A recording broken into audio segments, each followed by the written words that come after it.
அனைவருக்கும் வணக்கம். இன்று 23/8/26 அன்று இந்த ஜவ்வாது மலையின் ஃப்ரண்டியர் முல்லை நிலங்கள் என சொல்லப்படும் ஜவ்வாது மலை அடிவாரத்துள்ள காட்டுப்பகுதிகளில் வாழும் ஊர்களாகிய இந்த அப்படியே ஒடுகத்தூர் முதல் எடுத்துக்கொண்டால் அப்படியே ஒடுகத்தூர் இன்பிட்வீன் ஊர்ஸு ஆலாங்காயம் வாணியம்பாடி என இந்த முல்லை நிலம் ஃப்ரான்டியர் ரீஜனில் தொடருது. அத்தகைய நிலத்தில் உள்ள ஒடுகத்தூர் உள்ள கோயில் தான் பார்க்குறீங்க. இது சப்த ஈஸ்வரர் கோயில், இது சீனிவாச பெருமாள் கோயில். இந்த இரண்டு கோயில்களும் வந்து ஒடுகத்தூரில் மிகவும் பழமையான கோயில், 6 இடங்களுக்கு மேல் பழமையானது. இந்த இதில் வந்து சிம்பிள் வந்து நாகர் மீன் காணப்படுது. இது வந்து காளிகம்பாள் கோயில், ஆஞ்சநேயர் கோயில். இங்கே ஆஞ்சநேயருக்கு தனி சன்னதி இருக்குது. இது ஆதி விநாயகர் கோயில், ஒடுகத்தூர் கோயில். இது எல்லாமே இது ஆஞ்சநேயர் கோயிலில் கொடிமரம், ஆஞ்சநேயருக்கு தனி கோயில் வச்சு கொடிமரம் வைத்து இருப்பது இங்கே காண முடியுது. எனவே ஆஞ்சநேயர் வந்து தனி கடவுளாகவே வணங்கியிருக்கிறாங்க இந்த கோயில்னு தெரியுது. ஸோ இதனிலிருந்து இவர்கள் இந்த கிளான் காடு வணங்குறதுக்கான இந்த கோயிலே இங்கே சான்றுகளாக இருக்குது.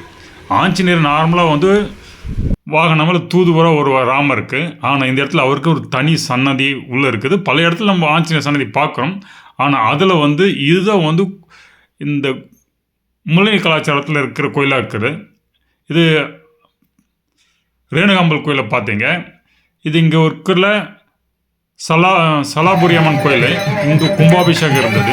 இந்த கும்பாபிஷேகம் பார்த்தீங்கன்னா கிட்டத்தட்ட 18 பட்டிலிருந்து எல்லா மக்களும் வந்து சேர்ந்து ஒற்றுமையாக இருந்து செய்கிறாங்க. அதே மாதிரி ஒவ்வொரு வருடமும் திருவிழா வந்து இந்த அம்மன் திருவிழா வந்து 18 பட்டியல் இருக்கிற மக்கள் கூடி செய்கிறார்கள். அப்போது ஒரு திருவிழா என்பது சுற்றி இருக்கிற 18 பட்டி மக்கள் என்பது எவ்வளோ பெரிய மக்கள் ஒருங்கிணைந்து ஒரு ஆர்கனைஸ்டாக இணக்கமாக செயல்படுகிறார் என்பதற்கு இந்த கோயில், இந்த சலாபுரி அம்மன் வந்து ஒடுகத்தூர் கோயில் தான் வந்து ரொம்ப ஒரு உதாரணமாக இருக்குது. அவருடைய கும்பாபிஷேகம் பாருங்கள், கலசத்தை கொண்டு போயிட்டு கோயிலுக்கு கொண்டு போகிறாங்க.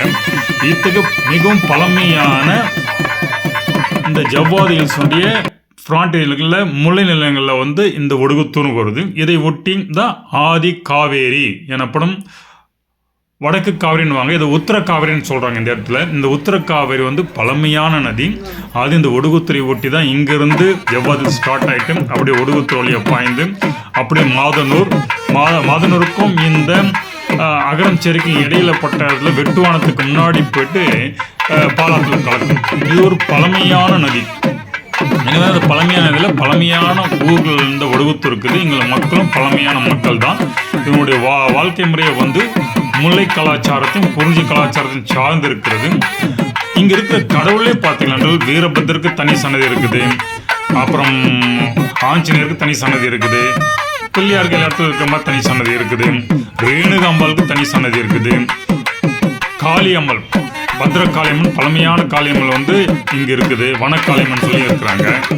ஸோ அது இல்லாமல் பழமையான சிவன் கோயில் சப்த ஈஸ்வரர் கோயிலை பார்த்தோம், சீனிவாச பெருமாள் கோயில். இந்த இரண்டு கோயில் வந்து கொஞ்சம் பெரிய கோயில். இது கிட்டத்தட்ட வந்து 1000 இடங்களுக்கு மேல் பழமையானது. இதுக்கு தொல்லியல் துறை ரெக்கார்ட்ஸ்லேயே வந்து இங்கே கல்வெட்டுகள் பற்றி குறிப்புகள் இருக்குது.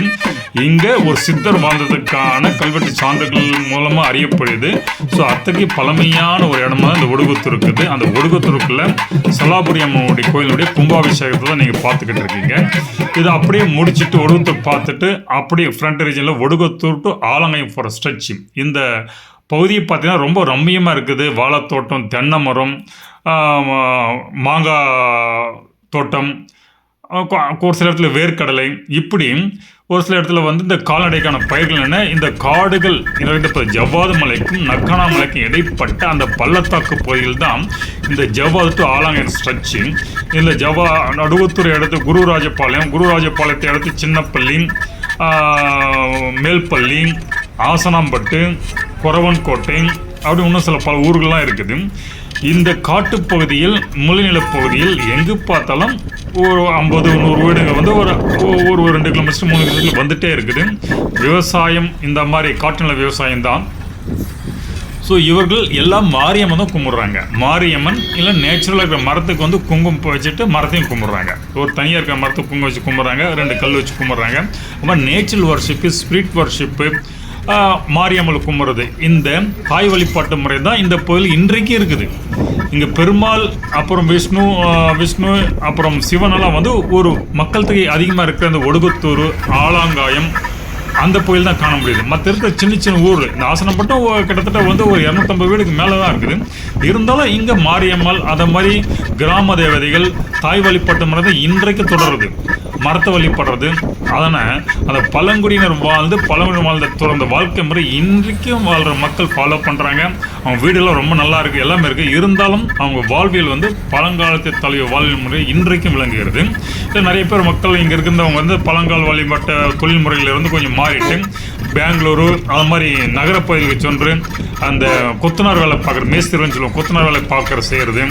அப்புறம் பழ வியாபாரிகளாகவும் பூ வியாபாரிகளாகவும் மாறி இருக்காங்க.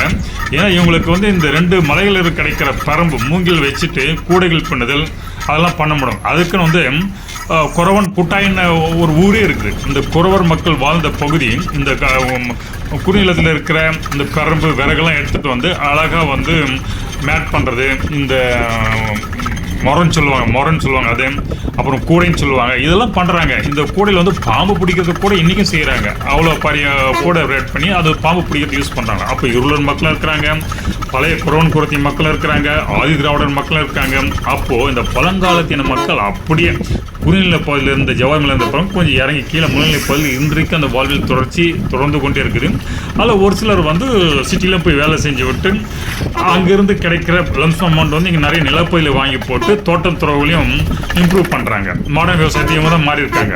இந்த மாதிரி இங்கே நிறைய வாழை மரம் வைக்கிறது, தென்னை மரம் வைக்கிறது, மாங்காய் தோப்பு பண்ணுறது, இதெல்லாம் வந்து இந்த பகுதியில் இந்த சிட்டியில் போய் வேலை செஞ்சவங்க அந்த காசை வச்சு இங்கே ஏக்கர்கள் இடத்த வாங்கி போட்டு ஒரு பெரிய லேண்ட்லார்ட் மாதிரி மாறிட்டு அழகாக தோப்பு துறவோட இந்த வாழ்வியல் முறையும் தொடருது.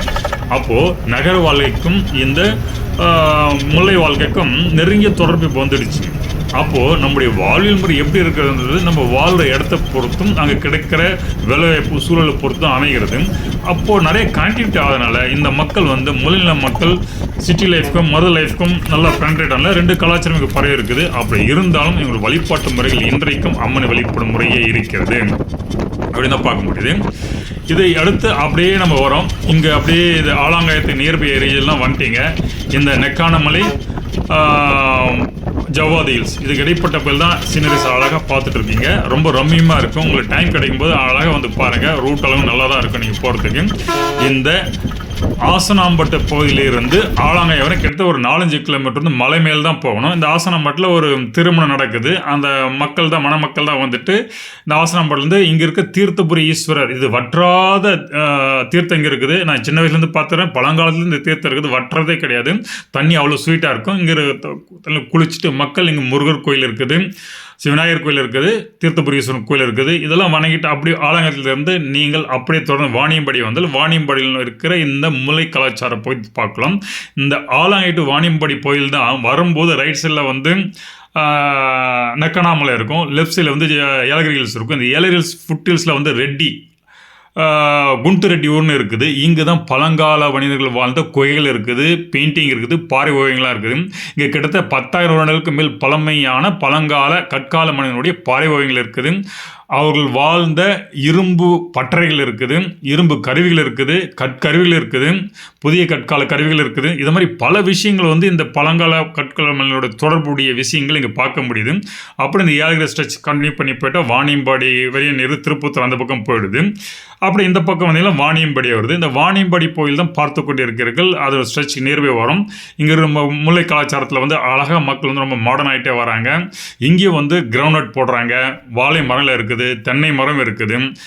கால்நடைகள் தேவையான பயிர்களை வச்சுட்டு அழகாக தங்களுடைய வாழ்க்கை முறை வந்து கிராமம் சார்ந்த வாழ்க்கை முறை, விவசாயம், திணை விவசாயம், அப்புறம் மாடர்ன் விவசாயம் எல்லாம் இந்த இடத்துக்கு தகுந்த மாதிரி வாழ்கிறாங்க.